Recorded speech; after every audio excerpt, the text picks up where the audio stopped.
Hello दोस्तों, आपके अपने यूट्यूब चैनल सरकारी जॉब मस्ती में स्वागत है। हम आज लेकर के आए हैं महत्वपूर्ण अनुच्छेद का पार्ट 2। इसके पहले हम एक वीडियो में पढ़ा चुके हैं महत्वपूर्ण अनुच्छेद, जो कि काफ़ी अच्छा रहा होगा, आप लोग देखे होंगे। अब इसके बाद का अनुच्छेद है महत्वपूर्ण अनुच्छेद पार्ट 2, जो कि हमको आज पढ़ना है अनुच्छेद 74 से लेकर के अनुच्छेद 148। मतलब इसमें आते रहेंगे कई 20 आधा। तो इसमें हमको रटना नहीं है, हमको याद करना है। हम याद कैसे करेंगे, उस याद करने का तरीका क्या है, उसको हम आज देखेंगे। ठीक है, चलिए देखते हैं। अनुच्छेद 74। अनुच्छेद 74 में कहा गया है, यह हम मंत्री परिषद के बाद प्रधानमंत्री पढ़ेंगे। अनुच्छेद 74 में कहा गया है कि एक मंत्री परिषद होगा, एक मंत्री परिषद होगा। अनुच्छेद 74 में मंत्री परिषद का उल्लेख किया गया है। तो अनुच्छेद 74 में एक मंत्री परिषद होगा, और अनुच्छेद 75 में कहा गया है कि उस मंत्री परिषद का हेड जो होगा वो हेड होगा प्रधानमंत्री।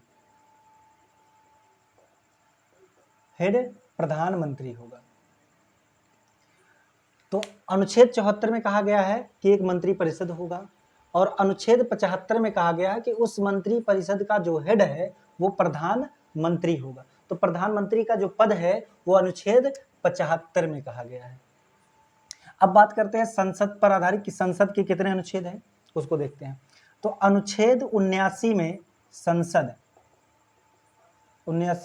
अनुच्छेद 79 में संसद का उल्लेख है, और अनुच्छेद 80 में राज्यसभा, अनुच्छेद 80 में राज्यसभा, और अनुच्छेद 81 में लोकसभा है। लोकसभा, राज्यसभा के दोस्त हम एक होता है राज्यसभा और लोकसभा। तो यहाँ पे होते कई हैं, राज्यसभा और लोकसभा। तो अनुच्छेद 80 में राज्यसभा हो जाएगा, अनुच्छेद 81 में लोकसभा। तो इसको सरला के नाम से भी जानते हैं। सरला मतलब 79, 80, 81, संसद, राज्यसभा, लोकसभा। तो 79 में क्या है, संसद है। राज्यसभा किसमें है, 80 में है। और लोकसभा किसमें है, 81 में। राज्यसभा को उच्च सदन भी कहा जाता है, और लोकसभा को निम्न सदन। उच्च सदन मतलब ऊपर, और निम्न सदन मतलब नीचे। तो राज्यसभा हो जाएगा 80, अनुच्छेद 80 में है, और लोकसभा अनुच्छेद 81 में है। अनुच्छेद 100 जो है, इसमें कहा गया है कि लोकसभा के जो अध्यक्ष होंगे, जैसे मान लीजिए कि वोटिंग पड़ती है राज्यसभा और लोकसभा में, जब बराबर मत आते हैं, तो जब बराबर मत प्राप्त हो जाते हैं 50-50, 50-50%, तो जब बराबर मत आते हैं तो उसमें लोकसभा के जो अध्यक्ष हैं उनको निर्णायक मत देने का अधिकार है। वो जिस तरफ दे देंगे उनकी विजय हो जाती है। जैसे 50% ये पा गए, 50% ये बराबर आ गए, तो वहां पे लोकसभा के अध्यक्ष जो होंगे उनको मत देने का अधिकार है, तो निर्णायक मत। तो जो लोकसभा के अध्यक्ष, लोकसभा के अध्यक्ष का निर्णायक मत वो किसमें कहा गया है कि लोकसभा में निर्णायक मत दे सकते हैं अपना, तो अनुच्छेद 100 में कहा गया है। अनुच्छेद 100 में निर्णायक मत। तो अनुच्छेद 74 में क्या है, मंत्री परिषद होगा। अनुच्छेद 75 में क्या है, प्रधानमंत्री होगा, मंत्री परिषद का हेड। और अनुच्छेद 79 में संसद, 80 में राज्यसभा, 81 में लोकसभा, और अनुच्छेद 100 में लोकसभा के अध्यक्ष जो होंगे उनका निर्णायक मत देने का अधिकार होगा, निर्णायक मत। और अनुच्छेद 105 में संसद का विशेषाधिकार, संसद का विशेषाधिकार, संसद का जो विशेषाधिकार है, कुछ अधिकार होते हैं विशेष, तो संसद का विशेषाधिकार किसमें है, अनुच्छेद 105 में है। तो अनुच्छेद 105 में संसद का विशेषाधिकार है। और अनुच्छेद 108 में संयुक्त अधिवेशन, संयुक्त अधिवेशन के क्या है कि लोकसभा और राज्यसभा के जो सदस्य होते हैं वो दोनों एक साथ बैठते हैं। सभी लोग संसद में एक साथ बैठते हैं, वो एक साथ बैठने वाले को हम कहते हैं संयुक्त अधिवेशन।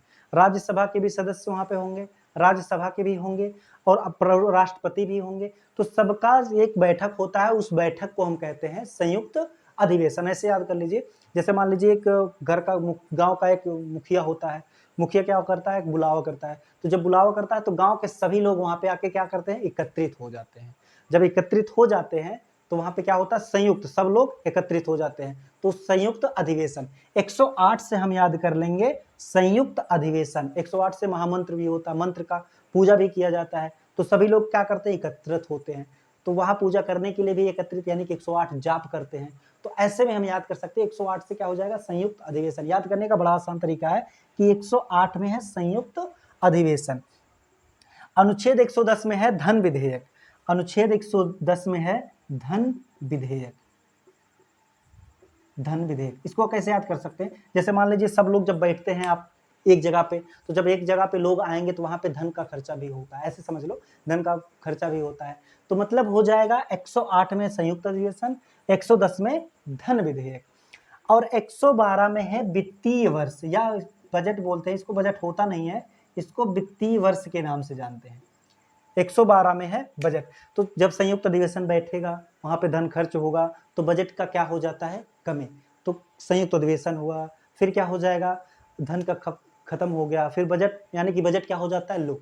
तो 112 में हो जाएगा बजट। और 116 में क्या है, लेखानुदान। लेखानुदान मतलब जब बजट खर्च होता है तो वहां पे क्या किया जाता है, लेखा जोखा, क्योंकि हाँ क्या खर्च हुआ, कैसे खर्च हुआ। तो 116 में लेखानुदान। याद करने का तरीका है, ऐसे याद कर सकते हैं, क्या क्या हुआ। अनुच्छेद 74 में एक मंत्री परिषद होगा। अनुच्छेद 75 में क्या होगा, उस मंत्री परिषद का एक हेड प्रधानमंत्री होगा। अनुच्छेद 79 में संसद, 80 में राज्यसभा, 81 में लोकसभा, जिसको सरला के नाम से, 79, 80, 81। और 100 में क्या होगा, जब मत आपका बराबर बराबर हो जाए तो वहां पे लोकसभा के अध्यक्ष का निर्णायक मत देने का अधिकार है। और 105 में क्या है, संसद का एक विशेषाधिकार। संसद का विशेषाधिकार, संसद का कोई, संसद के पास कोई अधिकार होता हो तो उस विशेषाधिकार का जिक्र किसमें किया गया है, 105 में। 108 में क्या आप लोग को बताया गया कि 108 जाप करने के लिए क्या करते हैं, सब लोग इकट्ठा बैठते हैं, संयुक्त अधिवेशन। 110 में क्या होता है, धन खर्च होता है, धन विधेयक। 112 में क्या है, बजट। 116 में क्या है, लेखानुदान, लेखा जोखा करते हैं। फिर आपका 117 में आपका वित्त विधेयक। 117 में है आपका वित्त विधेयक। तो ये जो संसद से कुछ महत्वपूर्ण अनुच्छेद थे वो इतने थे। संसद से महत्वपूर्ण अनुच्छेद जो है वो इतने हैं। 117 में वित्त विधेयक। तो आई होप आप लोग को याद हो गया होगा कि 79 में संसद, 80 में राज्यसभा, 81 में लोकसभा, 100 में लोकसभा के निर्णायक अध्यक्ष का जो निर्णायक मत होता है, 105 में संसद विशेषाधिकार, 108 में संयुक्त अधिवेशन, सब लोग 108 संयुक्त हो गए, 10 आ गया तो सब पैसा खर्च हो जाता है, उस फिर बजट लो हो जाता है। 116 में लेखानुदान, फिर लेखा जोखा करते हैं, लेखानुदान। फिर क्या हो जाएगा, 117 में वित्त विधेयक, वित्त का फिर विधायक बनाया जाएगा, मतलब याद करने का तरीका। फिर आप देखेंगे सुप्रीम कोर्ट, सर्वोच्च न्यायालय। उस सर्वोच्च न्यायालय से कुछ इंपॉर्टेंट अनुच्छेद हैं जो कि सर्वोच्च न्यायालय जब हम पढ़ रहे होंगे न्यायपालिका तब भी देखेंगे। तो अनुच्छेद 124, अनुच्छेद 124 में कहा गया है कि भारत में एक सर्वोच्च न्यायालय होगा, भारत में एक सुप्रीम कोर्ट होगा। अनुच्छेद 131 में कहा गया है कि जो सुप्रीम कोर्ट के मूल आरंभिक अधिकार, मूल आरंभिक अधिकार, मूल आरंभिक अधिकार, तो मूल आरंभिक अधिकार किसका, सुप्रीम कोर्ट का। सुप्रीम कोर्ट का मूल आरंभिक अधिकार कहां पर किसमें किया गया है, अनुच्छेद 131 में। अनुच्छेद 137 में है न्यायिक पुनरावलोकन। न्यायिक पुनरावलोकन, जब संसद कोई कानून बनाता है तो उसका सुप्रीम कोर्ट क्या कर सकता है, उसकी जांच कर सकता है। न्यायिक पुनरावलोकन, पुनः उसका जांच कर सकता है, उसको हम कहते हैं न्यायिक पुनरावलोकन। तो न्यायिक पुनरावलोकन, तो न्यायिक पुनरावलोकन किसमें है, अनुच्छेद 137 में है। और अनुच्छेद 143, इसके पहले वीडियो में हम पढ़े ही थे कि सुप्रीम कोर्ट से क्या राष्ट्रपति सलाह ले सकते हैं, यानी कि सुप्रीम कोर्ट सलाह दे सकता है किसको, राष्ट्रपति को सलाह दे सकता है, किसको, राष्ट्रपति को। तो सुप्रीम कोर्ट राष्ट्रपति को सलाह दे सकता है, लेकिन ये जरूरी नहीं कि वो मानने के लिए बाध्य हो, ये भी है। अब महान्यायवादी और कैग से आधारित कुछ अनुच्छेद। तो महान्यायवादी में क्या, अनुच्छेद 76, महान्यायवादी को अटॉर्नी जनरल कहते हैं इंग्लिश में। अटॉर्नी जनरल दो शब्द आया, AG, यानी कि 2 वर्ड आ गए अनुच्छेद 76 में, महान्यायवादी, महान्यायवादी। तो महान्यायवादी का जो पद है वो किस में कहा गया है, महान्यायवादी का पद अनुच्छेद 76 में कहा गया है। और अनुच्छेद 148 में कैग, नियंत्रक महालेखा परीक्षक। तो कैग ऐसे समझ लो अटॉर्नी जनरल, यानी कि 2 शब्द हैं, किसमें है 2 शब्द, तो 76 में 2 शब्द, अटॉर्नी जनरल कैग यानी कि 3 शब्द, तो 148, इसको ऐसे याद कर लेंगे। तो अटॉर्नी जनरल एजी 76, सीएजी 148, 2 शब्द किसमें है 76 में, कैग 3 शब्द है 148 में। इसमें कंफ्यूजन नहीं होता कि 76 में था कि 148 में, तो आप लोग याद कर लेंगे 76 में अटॉर्नी जनरल, 148 में कैग। तो हम लोग क्या क्या पढ़े इसको एक बार फिर से रिकॉल कर देते हैं कि 74 में क्या होगा, एक मंत्रिपरिषद होगा, 75 में क्या होगा, उस मंत्रिपरिषद का एक हेड होगा। महत्वपूर्ण अनुच्छेद पढ़ रहे हैं हम, महत्वपूर्ण अनुच्छेद, ये नहीं कि एक तरफ से रट रहे हैं, जो इंपॉर्टेंट एग्जाम की दृष्टि से इंपॉर्टेंट है हम उसी को पढ़ रहे हैं। और अनुच्छेद 75 में एक प्रधानमंत्री होगा। संसद के बारे में कुछ महत्वपूर्ण अनुच्छेद थे, तो संसद में जैसे 79 आपका संसद हो गया, 80 में क्या हो गया राज्यसभा, 81 में हो गया लोकसभा जिसको हम सरला के नाम से जाते हैं, 100 में हो गया एक लोकसभा का क्या होगा, लोकसभा का अध्यक्ष जो होगा वो निर्णायक मत दे सकता है। 105 में हमने पढ़ा कि संसद विशेषाधिकार। 108 में हमने पढ़ा क्या कि गुरु होंगे, गुरु का एक मंत्र पढ़ा जाता, संयुक्त अधिवेशन बैठाएंगे 108। 110 में क्या धन विधेयक। 112 में बजट खर्च हो जाता है। 116 में लेखानुदान। 117 में वित्त विधेयक। फिर हमने पढ़ा 124 में एक सुप्रीम कोर्ट होगा।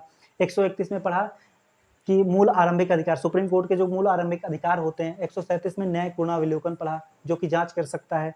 फिर हमने पढ़ा कि 143 सुप्रीम कोर्ट क्या कर सकता है, राष्ट्रपति को सलाह दे सकता है, लेकिन जरूरी नहीं कि राष्ट्रपति क्या होगा उस सलाह को मानने के लिए बाध्य होगा। फिर हमने पढ़ा 76 यानी कि दो अंक अटॉर्नी जनरल अनुच्छेद 76 में। फिर हमने पढ़ा 148 कैग सीएजी। तो ये रहा आपका महत्वपूर्ण अनुच्छेद का भाग 2।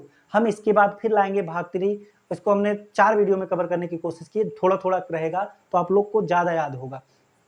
तो इस तरह से जो महत्वपूर्ण अनुच्छेद थे आप लोग इसको लिखेंगे, कॉपी में लिख लेंगे, फिर उसको याद कर लेंगे, तो पूरा का पूरा आपको अनुच्छेद याद हो जाएगा। तो ठीक।